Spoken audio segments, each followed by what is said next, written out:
अष्टलक्ष्मी मम गृहधनं पुरय पुरय नमः।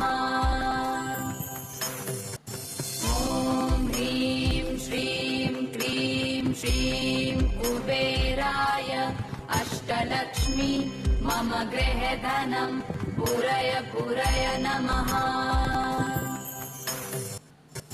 ॐ ह्रीं श्रीं क्लीं श्रीं कुबेराय अष्टलक्ष्मी मम गृहधनं पुरय पुरय नमः। ॐ ह्रीं श्रीं क्लीं श्रीं कुबेराय अष्टलक्ष्मी मम गृहधनं पुरय पुरय नमः।